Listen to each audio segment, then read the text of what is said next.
کل میں نے ایک مضمون پڑھا, کسی نے لکھا کہ لو بھائی, آج تک تو مولوی خودکشی کو حرام کہتے رہے اور بولتے رہے کہ ڈپریشن میں بھی کوئی خودکشی کرتا ہے تو حرام ہے, بلکہ خودکشی ہوتی ہی ڈپریشن میں ہے نا, خوشی میں تھوڑی کوئی اپنے آپ کو مارتا ہے, ٹینشنوں میں ہی مارتے ہیں لوگ اپنے آپ کو.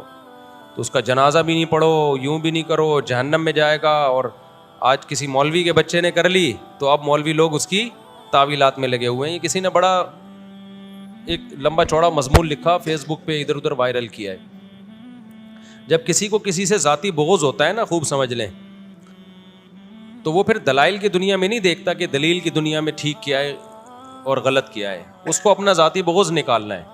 امی عائشہ رضی اللہ تعالی عنہا سفر میں اکیلی رہ گئی تھی, ہار گم گیا تھا.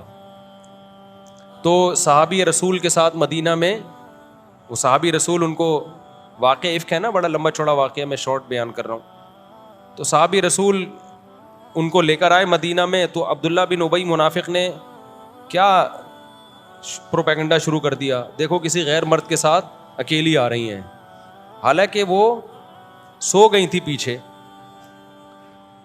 اور آپ کا وزن کم تھا. تو ڈولی جب اٹھا کے, ہودج اٹھا کے لے جایا گیا ہے, تو جو اٹھانے والے ان کو پتہ ہی نہیں چلا کہ اس میں کوئی انسان ہے یا نہیں ہے, تو غلط فہمی میں پیچھے رہ گئی. اب جب پیچھے رہ گئی ہیں تو جو پیچھے آ رہے ہوں گے صحابی وہی لے کر آئیں گے نا, وہ یہ تھوڑی وہاں بیٹھ کے کال کریں گے کہ جی محرم آ جائیں لینے کے لیے. یہ کمیونیکیشن کا انتظام تھوڑی تھا, اور بدگمانی پھیلانے والے تو پھر بھی پھیلاتے. اب ایک واضح اور دو چار کی طرح واضح بات تھی, بھائی یہ جان کر نہیں ہوا, اب جو پیچھے ہوگا وہی لے کر آئے گا نا ان کو. تو حضرت عائشہ تو تعریف کرتی, انہوں نے نظر اٹھا کے بھی نہیں دیکھا پورے راستے میں. لیکن کیسا عبداللہ بن ابی نے پروپیگنڈا کیا, وجہ کیا تھی, اس کو اسلام سے ذاتی دشمنی تھی. پھر اس پہ قرآن نے آیتیں نازل کی آسمان سے, اور امی عائشہ کی طہارت اور پاک دامنی کو بیان کیا, اور عبداللہ بن ابی کو 80 کوڑے لگے ہیں, جھوٹی خبریں پھیلا رہے. تو جب کسی کو کسی سے بغض ہوتا ہے نا, تو دلیل کی دنیا میں چاہے وہ زیرو ہو, اس نے کہیں نہ کہیں سے تانے بانے نکال کے اس کو بدنام کرنا ہے. تو مولانا طارق جمیل صاحب کا بیٹا جو تھا, اس نے ڈپریشن میں اپنے آپ کو نہیں مارا. یہ میں جب فرض کر رہا ہوں کہ جب ہم یہ مان لیں کہ اس نے اپنے آپ کو مارا ہے, ابھی جو نئی خبر پہنچی ہے بڑی مستند ذریعے سے, وہ کیا ہے وہ میں بعد میں بتاتا ہوں آپ کو. ہم یہ فرض کر لیتے ہیں اس نے اپنے آپ کو مارا ہے, تو بھائی اس بندے کا علاج چل رہا ہے, الیکٹرک جھٹکے لگ رہے ہیں اس کو, اس سے بڑی کیا علامت ہوگی کہ وہ دماغی توازن اس کا ٹھیک نہیں تھا؟ اس سے بڑی کیا علامت ہوگی؟ اور کیا چاہیے؟ آپ جاؤ ڈاکٹروں سے تحقیق کر لو جو الیکٹرک شارٹس لگا رہے تھے. اگر آپ کو یقین نہیں آتا, آپ یہ رپورٹ پیش کرتے نا, میں تو ڈاکٹروں سے ملا ہوں, وہ کہہ رہے ہیں نہیں کوئی الیکٹرک شارٹ نہیں لگا رہے تھے, یہ جس ڈاکٹر کا نام لے رہے ہیں وہ ایسا بیان نہیں دے رہا. آپ نے بس بیٹھے بیٹھے ایک مضمون چھاپ دیا. اور میری مولانا شاہد صاحب ہیں نا, جو لاہور میں ہوتے ہیں, ایک مدرسے کے استاذ ہیں, حضرت مولانا طارق جمیل صاحب کے بہت قریبی رہے ہیں, وہ 20 سال ان کے مدرسے میں استاذ رہے ہیں, ان کے گھر آنا جانا, ان کے بچے ان کی گودوں میں کھیل کے بڑے ہوئے ہیں مولانا شاہد صاحب. تو مولانا شاہد آپ سے میری براہ راست بات ہوئی. السلام علیکم ورحمۃ اللہ وبرکاتہ. مفتی صاحب, آپ کا میسج ملا. صورتحال یہ ہے کہ یہ قطعاً خودکشی نہیں ہے. اس کی وجہ یہ ہے کہ بچے کا جو بچہ انتقال جس کا ہوا ہے, اس کا کزن اس کے ساتھ تھا, تو اس نے اپنے والد صاحب کو ساری بات بتائی, ڈاکٹر طاہر کمال صاحب کو ساری بات بتائی کہ کیا واقعہ ہوا تھا. ورزش کرتے ہوئے گارڈ سے, جیسے بچے شوقیہ پکڑ لیتے ہیں پسٹل وغیرہ, ایسے اس پسٹل پکڑا ہے, اور گارڈ نے اس کا میگزین نکال کے دیا اس کو. اتفاقی طور پر, جیسے عام طور پر گولی بیچ میں رہ جاتی ہے, تو عارفین نے کہا بھی کہ اس کو بھی دیکھو کہ اس میں گولی نہ ہو. تو وہ اس نے, عاصم نے آگے سے کہا نہیں اس میں گولی نہیں ہے, اس نے میگزین نکال لیا ہے. تو یہ مکالمہ کرتے اچانک گولی چل گئی, اور جو سیدھی دل پہ لگی. تو یوسف جمیل کا جو بیان آیا خودکشی کا, وہ اصل میں اس بنا پر آیا کہ وہ شروع سے ڈپریشن کا مریض تھا.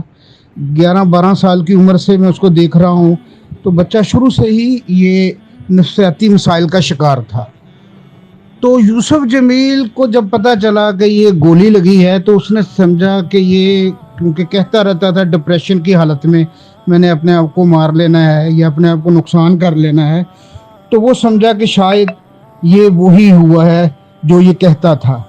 لیکن بعد میں جب صورتحال واضح ہوئی ہے، ان کے مولانا طارق جمیل صاحب کے جو بھائی ہیں ڈاکٹر طاہر کمال صاحب، انہوں نے جب اپنے بیٹے سے پوچھا جو اس وقت موجود تھا، گولی لگنے کے وقت جب عاصم کو گولی لگی ہے اس وقت ان کا بیٹا ان کے ساتھ موجود تھا، جب اس سے ساری صورتحال پوچھی ہے تو پھر بات واضح ہو گئی کہ یہ خودکشی نہیں ہے، یہ گولی اتفاقاً چلی ہے اور وہ اتفاقی طور پر دل پر لگی جس سے موت واقع ہوئی ہے. نہیں، بچہ تو 11 سال سے ایب نارمل تھا، 11 سال کی عمر میں ایب نارمل تھا. یہ 11 سال سے نہیں، یعنی جب یہ 11 سال کا تھا، کہتے ہیں ہم تو یعنی ہماری تو گودوں میں پلا ہے نا ایک بچہ. اس کو ٹیچر سے میں نے بات کی ہے ڈائریکٹ، وہ کہہ رہے ہیں یہ بچہ اس وقت سے ایب نارمل ہے. تو یہ ایب نارمل تھا، ذہنی اس کا وہ ٹھیک نہیں تھا. اچھا، بعض لوگ یہ کہہ رہے ہیں کہ فلاں نے تو کہا کہ یہ بہت ذہین تھا، فلاں نے کہا کہ یہ بہت ذہین تھا. ایب نارمل بچے بھی ذہین ہو سکتے ہیں. ہر وقت ہر انسان جو ایب نارمل ہوتے ہیں نا، ہر وقت ان پہ وہ پاگل پنے کا دورہ نہیں ہوتا. میرے ایک جاننے والوں میں ایک لڑکا نے ماسٹر کیا ہوا تھا، جامعۃ الرشید میں کلیۃ الشریعہ کر رہا تھا. ہم زیادہ نہیں جانتے تھے، اس کی کہیں شادی ہو گئی تو لڑکی کے ابا نے کہا کہ بھائی یہ تو داماد ایب نارمل ہے. ہم نے کہا ایب نارمل کہاں ہے، اس نے ماسٹر کیا ہوا ہے. جب میں نے انکوائری کی تو مدرسے نے بھی بتایا، اس کے دوستوں نے بھی بتایا بھائی یہ ایب نارمل ہے. ماسٹر پتہ نہیں کر لیا اس نے، لیکن اس پہ دورہ چڑھتا ہے اب نارملٹی کا. اس وقت اس کو پتہ ہی نہیں ہوتا میں کیا کر رہا ہوں، چاقو نکالتا ہے، چھرا لے کے بھاگ رہا ہوتا ہے. پھر جب دورہ ختم ہوتا ہے تو نارمل ہو جاتا ہے، اس کو یاد بھی نہیں ہوتا کہ میں نے یہ سب کچھ کیا ہے. تو اس جو لڑکی کے ابا تھے انہوں نے بتایا کہ بھائی ایک دم غصے میں چاقو نکالتا ہے ذرا ذرا سی بات پہ، اور جب نارمل ہوتا ہے تو ایسے ہو جاتا ہے جیسے کچھ تھا ہی نہیں. تو خیر ہم نے اس کو طلاق دلوائی. ہم نے کہا ایسا نہ ہو ایب نارملی میں گلا کاٹ دے اور جب ٹھیک ہو جائے کہہ رہے یہ گلا کس نے کاٹا. ٹھیک ہے نا، تو اس لیے کہ لڑکی کو تو بچانا ہے نا بہرحال. تو اب یہ جو مولانا کا بیٹا ہے حضرت مولانا طارق جمیل صاحب کا، اس کا بھی یہی مسئلہ تھا. یہ ان کے ٹیچر نے مجھے بتایا، اس بچے کے ٹیچر نے، جو ان کے گھر آنا جانا، ان کے جیسے فیملی والے تعلقات ہوتے ہیں نا، جو سلام دعا ہوتی ہے، 20 سال ان کے مدرسے میں پڑھا ہے. انہوں نے کہا تو بچے میری گودوں میں پلے ہیں. تو یہ بچہ بچپن سے ہی ایب نارمل تھا اور اس کو تھا یعنی بجلی کے جھٹکے دیے جاتے تھے. تو اگر اس نے خود بھی اپنے آپ کو مار لیا ہے نا، تو پھر بھی یہ اس خودکشی میں نہیں ہے. یہ وہ خودکشی ہے جو دماغ کام نہیں کر رہا ہوتا انسان کا. اس میں اپنے آپ کو بھی مار سکتا ہے، دوسرے کو بھی مار سکتا ہے. دوسرے کو مارے گا تو قصاص نہیں ہے، کہ دماغ ہی نہیں ہے اس کا نا، دماغ ہی کام نہیں کر رہا. پاگلوں سے جو ایب نارمل ہوتے ہیں ان سے تھوڑی قصاص لیا جاتا ہے. تو لوگ اس طرح کی باتیں کر رہے ہیں، بھائی اب نارمل تھا تو اتنا نیک کہاں سے آ گیا. تو جب وہ اس پہ دورہ نہیں چڑھتا تو نیک ہوتا ہے. ایک بات تو یہ. دوسری بات یہ کہ میں نے جو بھی بیان دیا تھا نا کہ اس نے جو گولی اپنے آپ کو ماری ہے وہ اس وقت دماغی توازن اس کا ٹھیک نہیں تھا. یہ بیان بھی غلط تھا، غلط فہمی پر مبنی تھا. کیونکہ میں نے مولانا یوسف جمیل جو مولانا طارق جمیل صاحب کے بیٹے ہیں ان کی بات سنی تھی. انہوں نے کہا کہ اس نے اپنے آپ کو گولی ماری ہے. تو ظاہر ہے بیٹے سے زیادہ تو کوئی نہیں جانتا، بھائی سے زیادہ تو کوئی نہیں. اس بیس پہ میں نے وہ بیان ریکارڈ کروایا تھا. لیکن بعد میں پتہ چلا کہ اس نے اپنے آپ کو گولی ماری نہیں ہے، گولی چل گئی ہے اس سے غلطی سے. وہ یہ سمجھ رہا تھا کہ چیمبر میں گولی نہیں ہے، سمجھ رہے ہیں، وہ یہ سمجھ رہا تھا چیمبر میں گولی نہیں ہے. اس پہ مولانا شاہد صاحب کی آڈیو بھی میں ہو سکتا ہے نیٹ پہ اپلوڈ کر دوں. وہ یہ سمجھ رہا تھا کہ چیمبر میں گولی نہیں ہے. جم میں ایکسرسائز کر رہا ہے، گارڈ سے اس نے ویسے ہی ٹیسٹ کرنے کے لیے بندوق لی ہے، گارڈ نے میگزین نکال دیا تو وہ سمجھا کہ چیمبر میں گولی نہیں ہے. تو کھیل کھیل میں اس نے ٹریگر چلائے اور اس کے سینے سے آر پار ہو گئی. اگر کوئی خودکشی کرتا ہے تو کبھی بھی سینے پہ نہیں مارتا، وہ ہمیشہ کنپٹی پہ مارتا ہے. تو یہ غلطی سے فائر ہوا ہے، اور یہ فائر میں نے بہت دیکھے ہیں، بہت دیکھے اپنی آنکھوں سے. ایک بندہ میرے سامنے رائفل کو صاف کر رہا تھا. یہ جب ہمارے گارڈ آئے نا، اسلحہ ان کے پاس آیا تو ان کو میں نے بٹھایا. میں نے کہا میں نے اپنی زندگی میں اپنے ہی اسلحے سے لوگوں کو مرتے ہوئے بہت دیکھا ہے، لہذا ہر وقت اس کا خیال کرنا ہے کہ چیمبر میں گولی نہ ہو. اب میں آپ کو واقعات سناتا ہوں. یہ بہت واقعات ہوئے ہیں اور ہوتے رہتے ہیں. جن کے گھروں میں اسلحہ ان کے گھروں میں ایسے واقعات ہوتے ہیں. لیکن حضرت مولانا طارق جمیل صاحب چونکہ مشہور ہیں تو یہ واقعہ مشہور ہو گیا، ورنہ یہ نارمل ہے. جہاں اسلحہ ہوگا وہاں یہ واقعات ہوتے ہیں. میں نے 20 دن کی ٹریننگ لی ہے NCC کی. پہلے کالج میں NCC کی ٹریننگ ہوتی تھی, فوجی ٹریننگ ہوتی تھی 20 دن کی, اس میں رائفلیں بھی سکھاتے تھے, پریڈ بھی سکھاتے تھے. بڑی خاندانی پریڈ کرتا ہوں میں, کبھی کسی فوجی کو میرے ساتھ چلا دو, آپ کو پتہ نہیں لگے گا فوجی کی پریڈ کر رہا ہے یہ خود پریڈ کر, یعنی یہ خود فوجی ہے یا نہیں ہے, کیونکہ میں نے وہ 20 دن وہاں, وہ سب لڑکے کرتے تھے اس زمانے میں, وہ ختم کر دیا جنرل مشرف نے آ کے.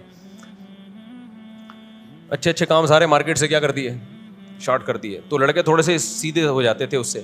تو NCC کی ٹریننگ میں ہمیں رائفل بھی سکھاتے تھے, جو فوجی لوگ تھے, آرمی کے لوگ تھے. اس رائفل میں بار بار اس کی ٹریننگ دی جاتی تھی کہ رائفل کی جو نال ہے اس کا رخ نہ اپنی طرف نہ کسی اور کی طرف. آپ کو 100% یقین ہے کہ رائفل میں گولی نہیں ہے, پھر بھی اس کا رخ کسی کی طرف نہیں کرنا, اس پہ بہت سخت سزا ملتی تھی. ہم حیران ہوتے تھے یار یہ اتنی سی بات پہ ہمارے جو ٹیچر ہیں یا جو ٹرینر ہیں وہ اتنی سخت سزا کیوں دیتے ہیں. جیسے کوئی طالب علم ہے نا, کوئی اسٹوڈنٹ ہے, وہ رائفل یوں رکھ کے نا یوں بیٹھا ہوا ہے, نال یہاں رکھ کے, اس پہ ٹھیک ٹھاک پنشمنٹ ہے. شاید اب بھی فوج میں ایسا ہوتا ہوگا. اب آپ 100 دفعہ کہو کہ سر اس میں تو گولی نہیں ہے, کہہ رہے بھائی گولی ہے یا نہیں ہے, اس کی جو بیرل ہے نا اس کا رخ کسی انسان کی طرف نہیں ہونا چاہیے. کیوں فوج میں یہ ٹریننگ دی جاتی ہے؟ تجربے ہو چکے ہیں بہت زیادہ, بہت تجربے ہو چکے ہیں. اب ایک عام آدمی کے ہاتھ میں جب بندوق آتی ہے وہ ٹرین نہیں ہوتا. یہ پسٹل تو کسی عام آدمی کو پکڑانے کی چیز ہی نہیں ہے, اس کا تو مذاق ہی ٹھیک نہیں ہے. اب کیا ہوا, میں نے اپنی آنکھوں سے دیکھا ایک واقعہ. میں آپ کو واقعات اس لیے سنا رہا ہوں, یہ بتانے کے لیے کہ نارمل ہے. جہاں اسلحہ بغیر ٹریننگ کے کسی کے ہاتھ میں آ گیا نا, پراپر جب تک رینجرز میں, پولیس میں یا آرمی میں ٹریننگ نہیں ہوگی, اس کو اسلحہ پکڑنا جائز ہی نہیں ہے. میں سمجھتا ہوں وہ گڑبڑ کرے گا. تو ہوا یہ ہے کہ میں نے اپنی سامنے دیکھا, ایک بندہ رائفل صاف کر رہا ہے, 4-5 لڑکے بیٹھے ہوئے ہیں. ایک دم میرے سامنے کی بات ہے, ایک دم فائر ہوا اور اسی کے رائفل سے اس کے سینے میں گولی چلی. یہ 1996 کی بات کر رہا ہوں میں. ہمارے دارالفتہ میں بھی گارڈ تھے نا, پہرے وہرے تھے, حضرت پہ حملے اٹیک ہو چکے تھے, سیکیورٹی گارڈ تھے, تو وہاں اسلحہ بہت تھا, یعنی بہت زیادہ حملے ہوئے تھے وہاں مفتی رشید احمد صاحب رحمۃ اللہ علیہ پر اور دارالفتہ والارشاد پر. اور وہ دور تھا جب علماء پہ بہت زیادہ اٹیک ہوتے تھے. میں نے اپنی سامنے بندہ دیکھا ہے کہ سینے سے گولی یہاں سے چلی ہے اور آر پر. اب پتہ نہیں بچ گیا یا شہید ہو گیا, مجھے نہیں پتا, کیونکہ وہ ایک عام آدمی تھا, آیا ہوا تھا, اس کو کوئی ہوا ہوگا شوق کہ میں بھی دیکھوں کیا ہے, تو اس نے کہا میں تھوڑا صاف کرتا ہوں, اور کرتے کرتے گولی چلی, ہاسپٹل لے گیا. مجھے نہیں پتا وہ شہید ہو گیا یا بچ گیا, اللہ کرے کہ بچ گیا ہو. یہ میں نے اپنی آنکھوں سے واقعہ دیکھا. گلشن اقبال میں نے اپنی آنکھوں سے دیکھا واقعہ. اسٹیٹ ایجنسی میں ایک لڑکا رائفل وہ پسٹل لے کے بیٹھا ہوا ہے اور چیک کر رہا ہے, ٹھا گولی چلی اور یہاں اس کی ران سے آر پار ہو گئی گولی. یہ میں نے اپنی آنکھوں سے دیکھا واقعہ. اور آپ کو سناؤں, میرے ایک دوست نے اپنی آنکھوں دیکھا واقعہ سنایا. 2 بندے اس نے شہید ہوتے ہوئے دیکھے ہیں اس طریقے سے کہ رائفل سے رائفل کو صاف کرتے ہوئے گولی چلی, سامنے والا بندہ اڑ گیا اس سے. یہ میں نے خود نہیں دیکھا, لیکن جس بندے نے دیکھا ہے اس سے میں نے براہ راست سنا ہے. صاحب کو میں جانتا تھا, میرے دوست تھے, 10-15 سال سے ملاقات نہیں ہوئی. میں نے ان سے پوچھا, پشاور کے تھے وہ, میں نے ان سے پوچھا یار وہ مل نہیں رہے. انہوں نے کہا یار وہ تو شہید ہو گئے. میں نے کہا کیسے کہہ رہے ہیں یار, ان کا دوست جو ہے نا رائفل صاف کر رہا تھا اور گولی, اس کو نہیں پتا تھا اس میں گولی چلی اور وہ آر پر ہو گئی. میرے ایک ریلیٹیو ہیں پشاور میں نے ان کی ولاگ بھی بنایا تھا چھوٹا موٹا, انہی کے چینل سے چلا تھا. معذور ہے, زندگی ان کی ویل چیئر پہ گزری ہے. کیسے معذور ہوئے؟ کہتے ہیں میری قسمت, میں اپنے دوستوں سے ملنے کے لیے گیا, وہ پسٹل صاف کر رہے تھے, تو میں جانے لگا, انہوں نے مجھے چائے کے لیے روک لیا. کہہ رہے میں چائے پیتا بھی نہیں, لیکن میں نے کہا جب موت آنی ہوتی ہے نا بہانہ بنتا ہے. ان سے آپ ابھی بھی مل سکتے ہیں پشاور میں, ان کا میں نے ولاگ بھی بنایا تھا, کیونکہ وہاں کچھ غریبوں کی, مساکین کی بڑی خدمت کر رہے ہیں. لیکن انہی کے چینل پہ وہ ولاگ میرا گیا, شاید زیادہ وائرل نہیں ہوا. یہ بات ہوگی 3-4 مہینے پرانی. انہوں نے اپنا واقعہ سنایا کہ میں نے کہا آپ معذور, ساری زندگی ویل چیئر پہ گزری. کہتے ہیں میں بہت صحت مند تھا, بڑے لمبے چوڑے ماشاء اللہ. کہہ رہے میرے دوست احباب بیٹھے ہوئے تھے, میں اٹھ کے جانے لگا, انہوں نے کہا کہ چائے پیو, اصرار کر کے بیٹھ گیا. اصرار کیا تو ایسے رائفل کو صاف کر رہے تھے, فائر ہوا اور گولی میرے جو ہے نا یہاں سے وہ جو ریڑھ کی ہڈی کے جو نروز ہوتی ہیں نا جو نکلی ہوئی ہوتی ہیں ان میں آر پار, اور پورا نیچے کا دھڑ. کہہ رہے میری 20-30 سال کی زندگی ویل چیئر پہ گزری ہے. کہہ رہے اس کو میں کچھ کہہ بھی نہیں سکتا تھا, اس لیے کہ وہ کہہ رہے میں نے جان کے تھوڑی کیا. اب کیا ہے, جان کے کیا بھی نہیں ہے, کوئی دشمنی تھوڑی تھی. یہ کتنے واقعات ہو گئے؟ یہ 4 واقعات ہو گئے. 5واں واقعہ سنیں آپ. ایک اور ہمارے دوست تھے جو خود اپنی گولی سے شہید ہو گئے. ایک جو میں نے واقعہ سنایا نا, وہ تھے رائفل صاف کرتے ہوئے گولی چلی ہے, اس کے سینے سے آر پار ہو گئی, بندہ شہید ہو گیا. ایک خود اپنی گولی سے شہید ہوئے ہیں, وہ بھی ہمارے ریلیٹو تھے. آپ کہیں یار مفتی صاحب نے سارے بندوقوں والوں سے کیوں دوستیاں رکھی ہوئی ہیں؟ میں اگر ڈاکٹروں کی دوستیاں بتاؤں تو آپ کو لگے گا سارے ڈاکٹروں کے دوست ہیں مفتی صاحب کے. میں حکیموں کی دوستیاں بتاؤں تو آپ کو لگے گا سارے حکیم والے دوست ہیں. میں سیاست دانوں کی بتاؤں تو آپ کو لگے گا سارے سیاست دان. تو ہمارے تعلقات اتنے زیادہ ہیں کہ ہمارے پاس پھر واقعات ہر فیلڈ کے بہت زیادہ ہوتے ہیں. یہ مطلب نہیں کہ سارے بم توپوں والوں سے ہماری دوستیاں ہیں. تو اب کیا ہے کہ وہ اپنی گولی سے, پتہ چلا یار وہ اپنی گولی سے ہی شہید ہو گیا, وہ صاف کر رہا تھا. اور سنے واقعہ, 2 واقعات تو بہت حیرانگی کے ہیں.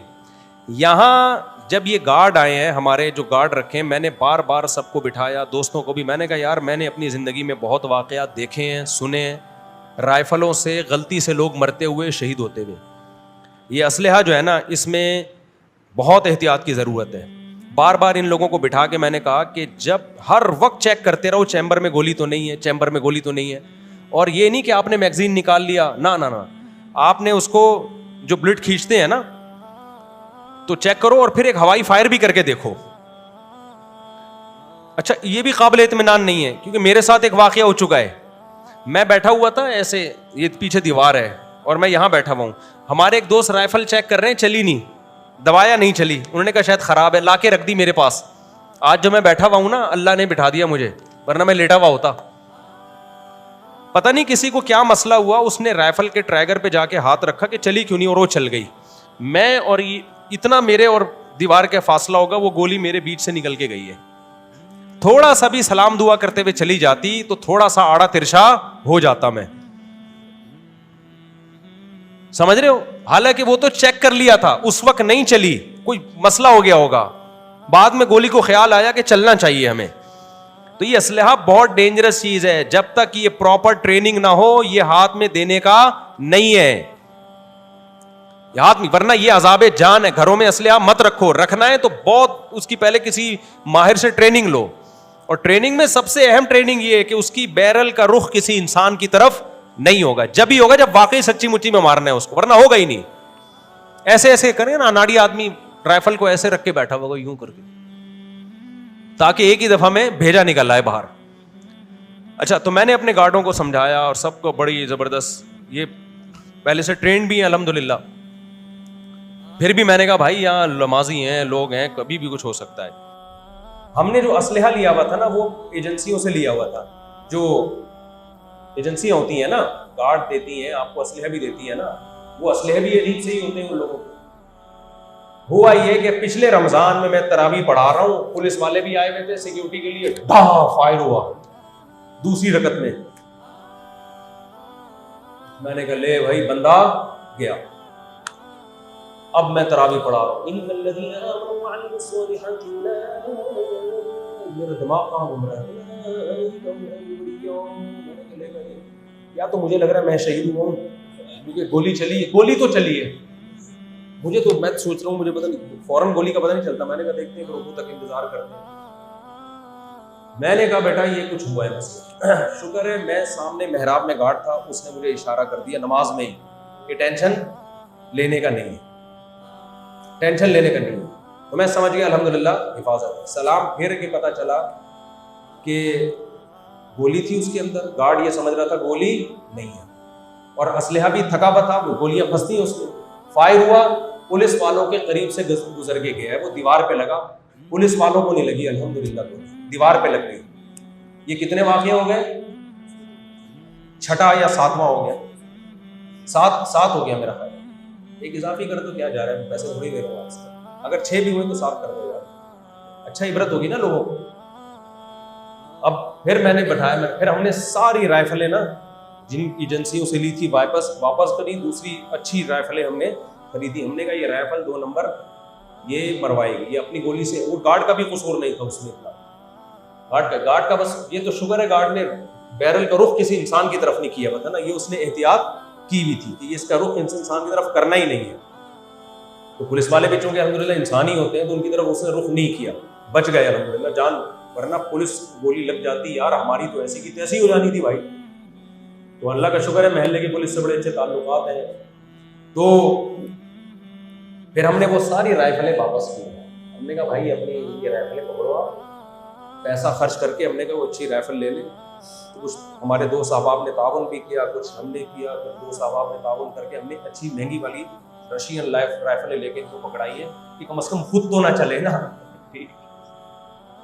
خود ہی مر جائیں گے ورنہ. اور ایک اور واقعہ 2 سال پہلے ہمارے ایک دوست ہیں, ان کا نام بتانے میں کوئی حرج نہیں ہے, محمود صاحب, جن کے گھوڑے بھی, جن کے فارم میں گھوڑوں پہ گیا ہوں, میری گھوڑ سواری کی ویڈیوز بھی آئی ہیں. وہ اور ان کے بیٹے بڑے شکاری ہیں, ان کے پاس لائسنس بھی ہے. تو انہوں نے مجھے کہا مفتی صاحب ہم بلوچستان چلتے ہیں شکار کے لیے. یہ 2 سال پرانی بات ہے. میں نے کہا ٹھیک ہے, میری چھٹیاں تھیں, ہم نے پروگرام بنایا, تو ان کی گاڑی پہ ہم بیٹھ کے گئے. وہاں ہم بلوچستان میں ان کے تعلقات تھے, سرداروں سے ہوتے ہیں نا تعلقات, تو خود بھی شاید وہ بلوچی ہے, پتہ نہیں کشمیری ہے, بہرحال ان کی بڑی سلام دعا. وہاں ہم پہنچے تو ہم اب شکار کے لیے جا رہے ہیں. میں وہاں اور بھی 2-3 دوست تھے. میں نے ان سے کہا, میں نے کہا دیکھو یہ جو رائفلیں ہیں نا آپ کے پاس اور ہمارے پاس, ان پہ بہت احتیاط کرو. یہ بات چل رہی ہے. اچھا وہ پرانے شکاری ہیں, وہ تو 20 سال سے شکار کر رہے ہیں, 20 سال سے. میں نے کہا میں نے اس کے بڑے حادثے دیکھے ہیں. بیرل کا رخ کسی انسان کی طرف نہیں ہونا چاہیے. جب بھی آپ میگزین نکالیں تو چیک کریں کہ بیرل میں گولی ہے یا نہیں ہے, اور اس کے بعد ہوائی فائر کر کے بھی چیک کریں. 100% یقین ہو جائے نا خالی ہے, پھر بھی انسان کی طرف رخ نہ کریں. سب نے میری ہاں میں ہاں ملایا, بھائی ایسا ہی ہونا چاہیے. میں نے کہا یار میں نے بڑے حادثات دیکھے بھائی, ہمیں اس پہ اعتماد نہیں, بہت احتیاط کرو احتیاط کرو. یہ ہوا اور ہم وہاں میدان میں اترے اور ہم دیکھ رہے فائر ہوئے. ان کا جو بیٹا تھا نا وہ کہہ رہے یہ فائر کیسے ہوئے. پتہ چلا وہ اس کے ہاتھ میں جو رائفل تھی اس میں گولی تھی اور وہ گولی چل گئی, لیکن کسی انسان کی طرف چونکہ نہیں تھی لہذا ہم سب بچ گئے. اب اگر گاؤں میں کوئی بندہ ہوتا وہاں پہ, گولی نے تو چلی گئی نا, وہ کہیں درخت پہ جا کے لگی, پتھر پہ جا کے لگی. لیکن آپ سوچو اگر خدا نخواستہ کوئی بچہ جا رہا ہوتا, کوئی انسان جا رہا ہوتا, گاؤں میں کسی کے لگ جاتی تو ایک عذاب مصیبت نہیں کھڑی ہو جاتی سب کے لیے, کتنا بڑا مسئلہ ہو جاتا.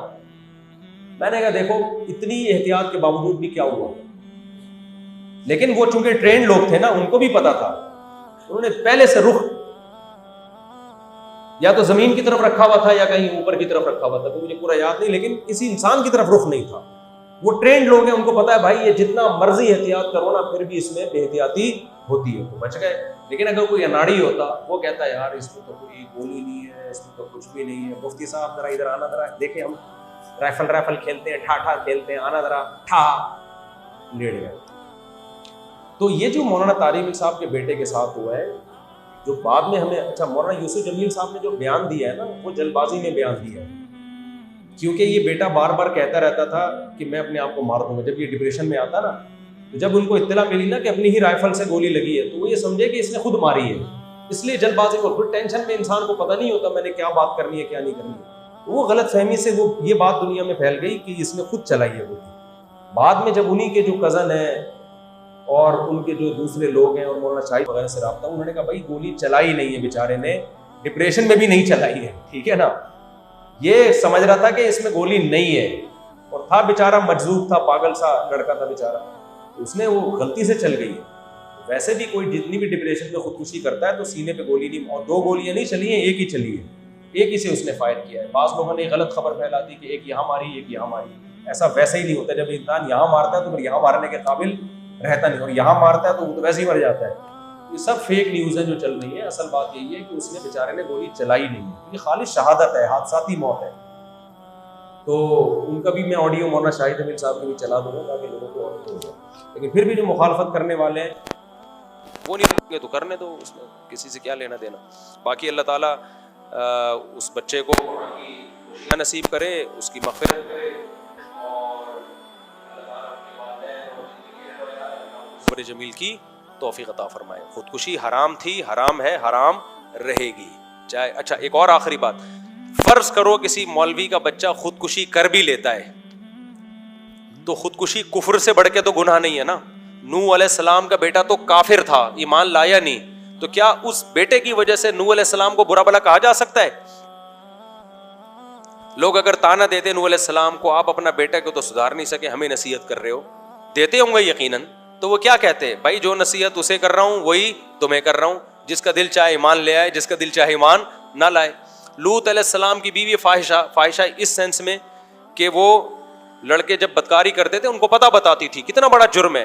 لوگ کہہ سکتے تھے لوط علیہ السلام سے آپ ہمیں نصیحت کر رہے ہو، بیوی تو آپ کے کنٹرول میں ہے نہیں، تو وہ کیا جواب دیتے؟ بھائی ہدایت میرے ہاتھ میں نہیں ہے، ہدایت اللہ کے ہاتھ میں ہے۔ تو کسی کے ریلیٹو کے برے ہونے سے کسی دوسرے کو برا نہیں کہا جا سکتا۔ علماء بھی ایک عام لوگوں کی طرح ہی انسان ہوتے ہیں، ان کے گھر میں کوئی فرما بردار بیٹا پیدا ہوتا ہے، کوئی نافرمان پیدا ہوتا ہے، کسی کی بیوی نیک ہوتی ہے، کسی کی بیوی غلط ہوتی ہے۔ لوگ کہتے ہیں جب غلط ہے تو طلاق کیوں نہیں دے دیتے؟ بعض دفعہ طلاق دینے میں مسائل ہوتے ہیں، بچے رولنے کا خطرہ ہوتا ہے، انسان روک لیتا ہے۔ ایک صاحب نے مجھے بتایا کہ 4-5 لڑکیاں کہیں جا رہی ہیں، مجھے کہا یہ دیکھو اتنے بڑے بزرگ بنتے ہیں، مسجد میں بیان کرتے ہیں، بچیاں پردہ کرتی نہیں ہیں۔ میں نے کہا ہو سکتا ہے بیچارہ اپنی بیٹیوں کو سمجھاتا ہو، نہ مانتی ہوں، بگڑ گئی ہوں، باغی ہو گئی ہوں، تو اب کیا کرے گا؟ اس نے کہا گھر سے نکال دیں۔ میں نے کہا گھر سے نکالنے کے بعد جوان لڑکی کو گھر سے نکالا جائے گا تو باپ کی عزت اس سے بڑھے گی اور خراب ہو جائے گی۔ اس کی جو مجبوری ہوتی ہے وہ جانتا ہے۔ تو اگر بالفرض کسی کے گھر میں خودکشی ہوئی بھی ہے، کسی عالم کے گھر میں، اول تو یہاں تو ہوئی نہیں ہے، اگر ہوئی بھی ہے تو اس سے اس عالم کو یا علماء کو برا بھلا کہنا پھر بھی جائز نہیں بنتا۔ ہر شخص اپنے عمل کا مکلف ہے۔